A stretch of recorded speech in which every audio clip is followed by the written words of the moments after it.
just you watch. I'm stepping into fate. There is no time to waste. I've got that lightning inside me. This is how legends are made.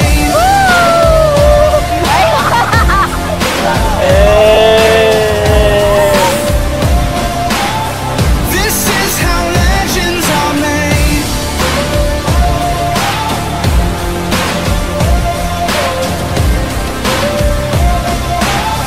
This is how legends are made. Ito, excited, masaya na makita yung mahal kong naglalakad sa aisle. Si Junrick kasi yung typical na hindi mo gugustuhin lalaki. So, kabaliktaran ko siya. Kung ako maingay, lahat kinikwento ko, siya hindi. So, tahimik siya, para siyang father ko. May mga tampuhan, mga hindi pagkaintindihan, pero naayos naman.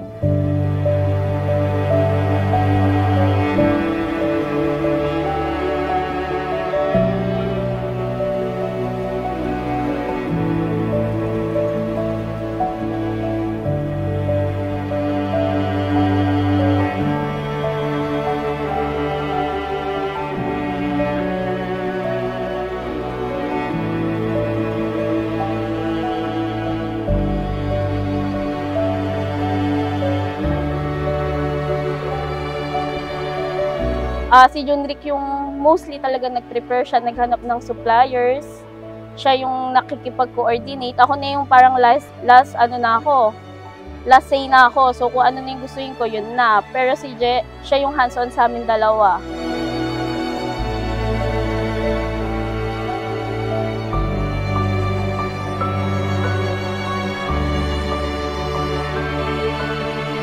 Mahaba pasensya, mabait, maganda, maalalahanin, tapos supportive na girlfriend.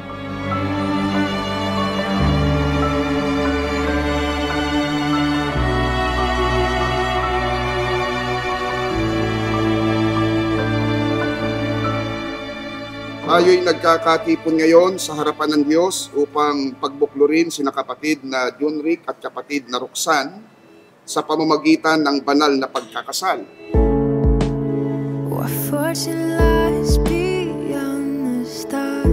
Yung love ko kay Je, para siyang overflowing na water. So, aagos siya ng aagos, pero hindi siya mauubos. Matutuyo man siya, pero pagdating ng rainy season, madadagdagan pa rin.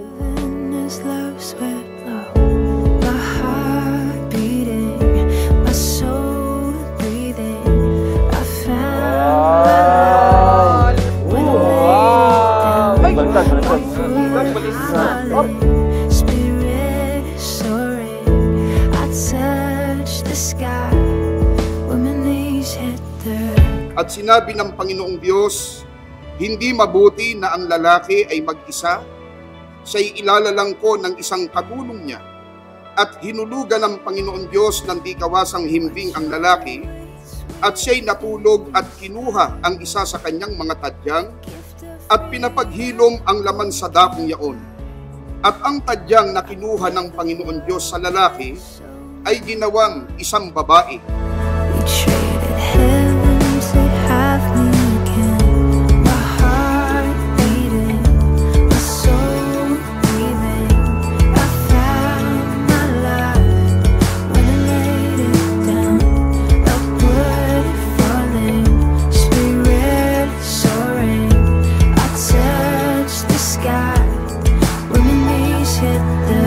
Parang nasanay na ako na andyan siya, mag-good morning sa message.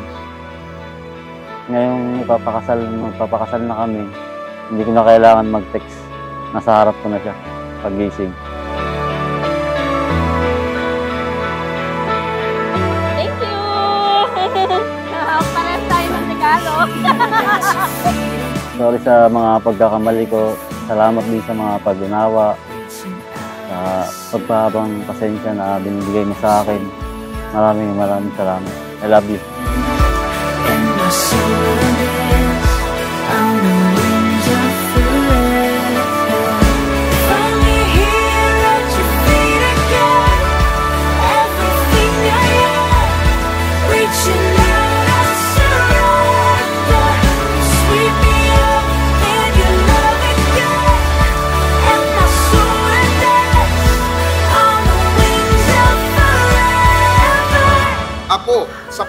pamamagitan ng aking karapatan bilang ministro ng Ebanghelyo, ay ipinahahayag ko na kayo'y tunay ng mag-asawa ayon sa mga utos ng Diyos at ng mga batas ng ating bansa.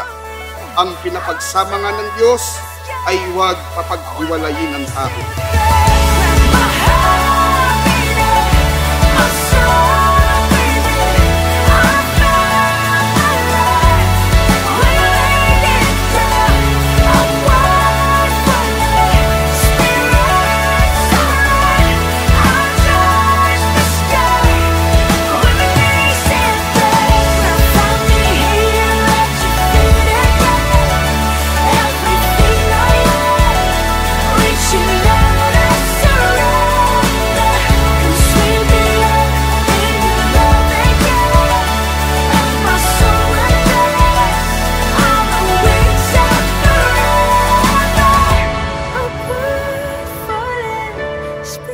Pina-realize mo sa akin ano yung world, kung ano talaga yung world. And then sorry, kasi minsan nagiging prangka ako sa'yo.